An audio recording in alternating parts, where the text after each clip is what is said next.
Hi friends, ಎಲ್ಲರೂ ಹೇಗಿದ್ದೀರಾ? Friends, ನಮ್ಮ ಯೂಟ್ಯೂಬ್ ಫ್ಯಾಮಿಲಿಯಲ್ಲಿ ಒಂದು ರೆಸಿಪಿಯನ್ನು ಕೇಳಿದರು. ಸೊ ಆ ರೆಸಿಪಿನ ಇವತ್ತು ಮಾಡಿ ತೋರಿಸ್ತಾ ಇದ್ದೀನಿ. ಸೊ ನೀವು ಕೇಳಿರುವಂಥ ರೆಸಿಪಿಯನ್ನು ಪ್ರತಿಯೊಂದು ಕೂಡ ನಾನು ಮಾಡಿ ತೋರಿಸ್ತಾ ಇರ್ತೀನಿ. ಸೊ ಯಾವ ರೀತಿ ಆಗಿದೆ ಅಂತ ಪ್ಲೀಸ್ ಕಮೆಂಟ್ ಹಾಕಿ. ಹಾಗೆ ನಿಮಗೆ ಇಷ್ಟ ಆದರೆ ಪ್ಲೀಸ್ ಇನ್ನೊಬ್ರಿಗೆ ಕೂಡ ಶೇರ್ ಮಾಡಿ. ನಾನಿಲ್ಲಿ ಒಂದು ಪಾತ್ರೆಯಲ್ಲಿ ನೀರು ಮತ್ತು ಉಪ್ಪು ಎಣ್ಣೆಯನ್ನು ಹಾಕಿ ಕುದಿಯೋಕೆ ಇಟ್ಟಿದ್ದೀನಿ. ಸ್ವಲ್ಪ ಹೊತ್ತಿದ್ದು ನೀರು ಕುದಿಯೋವರೆಗೂ ನಾನಿಲ್ಲಿ ಅಕ್ಕಿಯನ್ನು ಸ್ವಲ್ಪ ಹೊತ್ತು ನೆನೆಯೋಕೆ ಇಡ್ತಾ ಇದ್ದೀನಿ. ನಾನು ನಾರ್ಮಲಾಗಿ ಮನೆಯಲ್ಲಿ ಯೂಸ್ ಮಾಡುವಂಥ ಅಕ್ಕಿಯನ್ನೇ ತಗೋತಾ ಇದ್ದೀನಿ. ನೀವು ಈ ರೆಸಿಪಿಯನ್ನು ಮಾಡಬೇಕು, ಯಾರಾದರೂ ಗೆಸ್ಟ್ ಬಂದಿದ್ದಾರೆ ಅಂದರೆ ಸೊ ನೀವು ಬಾಸ್ಮತಿ ರೈಸನ್ನು ತಗೊಳ್ಳಿ, ಅದು ತುಂಬ ಚೆನ್ನಾಗಾಗುತ್ತೆ. ಸೊ ನಾನು ನಾರ್ಮಲಾಗಿ ಮನೆಯಲ್ಲಿ ಡೈಲಿ ಯೂಸ್ ಮಾಡುವಂಥ ಅಕ್ಕಿಯನ್ನೇ ತೊಗೊಂಡಿದ್ದೀನಿ. ಇದನ್ನ ಈಗ ಚೆನ್ನಾಗಿ ಒಂದು 2-3 ಸತಿ ವಾಶ್ ಮಾಡಿಕೊಂಡು ಒಂದು 5 ನಿಮಿಷ ಇದನ್ನು ನಾನು ನೆನೆಯೋಕೆ ಇಡ್ತಾ ಇದ್ದೀನಿ.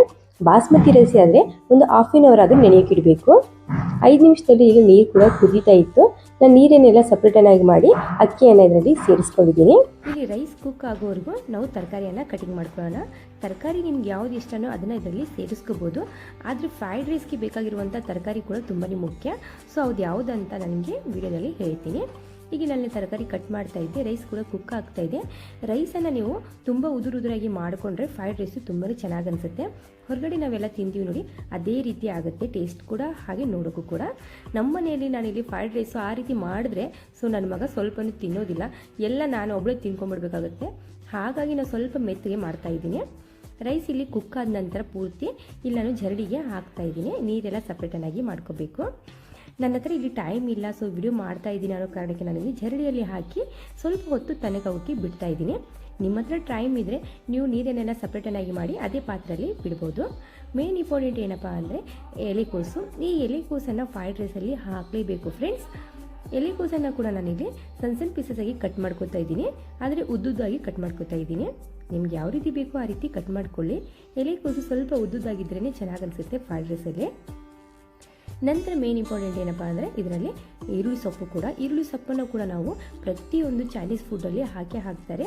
ಈರುಳ್ಳಿ ಸೊಪ್ಪು, ಕ್ಯಾಬೇಜು, ಎಲೆಕೋಸು ಅಂತೀವಲ್ಲ, ಅದು ತುಂಬಾ ಮುಖ್ಯ. ಅವು ಎರಡೂ ಮಾತ್ರ ಮಿಸ್ ಮಾಡಲೇಬಾರ್ದು. ಫ್ರೆಂಡ್ಸ್, ನಿನ್ನೆ ಒಂದು ನಾನು ವಿಡಿಯೋವನ್ನು ಶೇರ್ ಮಾಡಿದ್ದೆ. ಸೊ ಆ ವಿಡಿಯೋ ಇಷ್ಟು ಚೆನ್ನಾಗಿ ಕಮೆಂಟ್ ಬರ್ತಾವಂತ ಅಂದ್ಕೊಂಡಿಕ್ಕಿಲ್ಲ. ಸೊ ತುಂಬಾ ಚೆನ್ನಾಗಿ ಕಮೆಂಟ್ಸ್ ಕೂಡ ಹಾಕಿದ್ದೀರಾ. ತುಂಬಾ thank you so much friends. ಇದೇ ರೀತಿ ಸಪೋರ್ಟ್ ಮಾಡಿ ಅಂತ ರಿಕ್ವೆಸ್ಟ್ ಮಾಡ್ಕೊತಾ ಇದ್ದೀನಿ. ಇಲ್ಲಿ ನಾಟಿ ಬೆಳ್ಳುಳ್ಳಿಯನ್ನು ನಾನು ತೊಗೊಂಡಿದ್ದೀನಿ. ಸೊ ಈ ಕಡೆ ಎಲ್ಲ ಈ ರೀತಿ ಬೆಳ್ಳುಳ್ಳಿ ಸಿಗೋದಿಲ್ಲ, ನಮ್ಮ ಕಡೆ ಎಲ್ಲ ಈ ರೀತಿ ಬೆಳ್ಳುಳ್ಳಿ ಸಿಗುತ್ತೆ ಇಲ್ಲಿ. ಹಾಗಾಗಿ ನಾನಿದು ಊರ್ಲಿಂದ ತರಿಸಿದ್ದು. ಸೊ ಅಕ್ಕನ ಮಗ ಬಂದಿದ್ದಲ್ಲ, ಸೊ ಅಕ್ಕ ಇಲ್ಲಿ ಕೊಟ್ಟು ಕಳಿಸಿದ್ರು 1 kg ಆಗೋಷ್ಟು. ನಾಟಿ ಬೆಳ್ಳುಳ್ಳಿ ತುಂಬಾ ಆರೋಗ್ಯಕ್ಕೆ ಒಳ್ಳೆಯದು, ಹಾಗೆ ತುಂಬ ಚೆನ್ನಾಗಿ ಸ್ಮೆಲ್ ಇರುತ್ತೆ. ಈಗ ನಾನು ನಾಟಿ ಬೆಳ್ಳುಳ್ಳಿ 1 ಮುಷ್ಟಿ ಆಗೋಷ್ಟು ಸೇರಿಸ್ತಾ ಇದ್ದೀನಿ ಎಣ್ಣೆಯಲ್ಲಿ. ನೀವು ಈ ರೀತಿ ದಪ್ಪವಾಗಿರುವಂಥ ಬೆಳ್ಳುಳ್ಳಿ ತೊಗೊಂಡ್ರೆ, ಫಾರಮ್ ಬೆಳ್ಳುಳ್ಳಿ ತೊಗೊಂಡ್ರೆ ಒಂದು 2 ಗಡ್ಡೆಯನ್ನು ಸೇರಿಸ್ಕೊಳ್ಳಿ. ನಂತರ ನಾನಿಲ್ಲಿ 1 ಮೀಡಿಯಮ್ ಸೈಜು ಈರುಳ್ಳಿಯನ್ನು ಹಾಕಿ ಸ್ವಲ್ಪ ಮೆತ್ತಗಾಗೋವರೆಗೂ ಫ್ರೈ ಮಾಡ್ಕೊತಾ ಇದ್ದೀನಿ. ಇದಕ್ಕೆ ಹಸಿ ವಟಾಣೆಯನ್ನು ಹಾಕಬೇಕು ಫ್ರೈಡ್ ರೈಸ್ಗೆ. ಒಣಗಿರುವಂಥ ವಟಾಣೆ ಹಾಕಿದರೆ ಅಷ್ಟು ಚೆನ್ನಾಗಿ ಅನಿಸೋದಿಲ್ಲ, ಹಾಗಾಗಿ ಹಸಿ ಬಟಾಣಿ ಹಾಕೋದು ಇದು ಕೂಡ ತುಂಬಾ ಇಂಪಾರ್ಟೆಂಟು. ಟೇಸ್ಟ್ ಏನು ಕೊಡೋದಿಲ್ಲ, ನೋಡೋಕ್ಕೆ ಚೆನ್ನಾಗಿ ಅನಿಸುತ್ತೆ ಅಂತ ಅಷ್ಟೇ. ನಾನಿಲ್ಲಿ ಎಲ್ಲ ತರಕಾರಿಯನ್ನು ಹೆಂಚ್ಬಿಟ್ಟೀಗ ಎಣ್ಣೆಯಲ್ಲಿ ಹಾಕ್ತಾಯಿದ್ದೀನಿ. ತರಕಾರಿಯನ್ನು ನಾವು ಹಾಕಿದ ಮೇಲೆ ಗ್ಯಾಸನ್ನು ಹೈ ಫ್ಲೇಮಲ್ಲೇ ಇಡಬೇಕು. ಇದು ತುಂಬಾ ಇಂಪಾರ್ಟೆಂಟು. ಹೈ ಫ್ಲೇಮಲ್ಲೇ ಗ್ಯಾಸನ್ನು ಇಟ್ಬಿಟ್ಟು ಚೆನ್ನಾಗಿ ನಾವು ಕೈ ಬಿಡ್ತೇನೆ ಫ್ರೈ ಮಾಡ್ಕೋಬೇಕು. ಜಾಸ್ತಿ ನಾವು ಇದನ್ನು ಫ್ರೈ ಮಾಡ್ಕೋಬಾರ್ದು. ತರಕಾರಿ ಸ್ವಲ್ಪ ಕ್ರಿಸ್ಪಿಯಾಗಿ ಇರಬೇಕು. 2 ಚಮಚದಷ್ಟು ಡಾರ್ಕ್ ಸೋಯಾ ಸಾಸ್, 2 ಚಮಚದಷ್ಟು ಗ್ರೀನ್ ಚಿಲ್ಲಿ ಸಾಸನ್ನು ನಾನಿಲ್ಲಿ ಸೇರಿಸಿದ್ದೀನಿ. 1 ಟೀ ಸ್ಪೂನ್ ಆಗೋಷ್ಟು ವೆನಿಗರನ್ನು ಸೇರಿಸ್ಕೊಂಡು ಮತ್ತೆ ಇದನ್ನು ಮಿಕ್ಸ್ ಮಾಡ್ಕೋತಾ ಇದ್ದೀನಿ. ಫ್ರೆಂಡ್ಸ್, ನೀವೇನಾದರೂ ಸ್ಪೈಸಿ ತಿನ್ನೋರಾದರೆ ನೀವು ಹಸಿಮೆಣಸಿನ್ಕಾಯಿ ಕೂಡ ಕಟ್ ಮಾಡಿ ಈರುಳ್ಳಿ ಜೊತೆಗೆ ಸೇರಿಸ್ಕೋಬೋದು. ನಂತರ ಇದಕ್ಕೆ ರುಚಿಗೆ ತಕ್ಕಷ್ಟು ಉಪ್ಪು, ಕಾಳು ಮೆಣಸನ್ನು ನಾನಿಲ್ಲಿ ಸೇರಿಸ್ತಾ ಇದ್ದೀನಿ. ಕಾಳು ಮೆಣಸಿನ ಪೌಡರ್ ಕೂಡ ಖಾರ ಇರುತ್ತೆ, ಹಾಗಾಗಿ ನಾನಿಲ್ಲಿ ನನ್ನ ಮಗನಿಗೆ ತಿನ್ನೋದಿಲ್ಲ ಅಂತ ಹಸಿಮೆಣಸಿನ್ಕಾಯಿ ಇಲ್ಲಿ ಸೇರಿಸಿಲ್ಲ. ನೀವು ಖಾರ ತಿನ್ನೋರಾದರೆ ಸೊ ಹಸಿಮೆಣಸಿನ್ಕಾಯಿ ಕೂಡ ಕಟ್ ಮಾಡಿಕೊಂಡು ಸೇರಿಸ್ಕೊಳ್ಳಿ. ನಂತರ ಇದಕ್ಕೆ ನಾನು ರೈಸನ್ನು ಹಾಕ್ತಾ ಇದ್ದೀನಿ. ರೈಸ್ ಇಲ್ಲಿ ಪೂರ್ತಿ ತಣ್ಣಗಾಗಿರುತ್ತಲ್ವ, ಆ ರೈಸನ್ನು ಹಾಕೋಬೇಕು. ಈಗ ರೈಸನ್ನು ಹಾಕಿಬಿಟ್ಟು ಚೆನ್ನಾಗಿ ನಾವು ಇದನ್ನು ಮಿಕ್ಸ್ ಮಾಡ್ಕೋಬೇಕು. ಆದರೆ ಅಂಗಡಿಗಳಲ್ಲೆಲ್ಲ ಸ್ಮೋಕಿಂಗ್ ಸ್ಮೆಲ್ ಬರುತ್ತೆ ಈ ರೈಸಲ್ಲಿ, ಯಾಕಂದರೆ ಅವರು ಈ ಥರ ಪಾತ್ರೆಯನ್ನು ಯೂಸ್ ಮಾಡೋದಿಲ್ಲ, ಕೆಬ್ಬಿನ ಪಾತ್ರೆಯನ್ನು ಯೂಸ್ ಮಾಡ್ತಾ ಇರ್ತಾರೆ.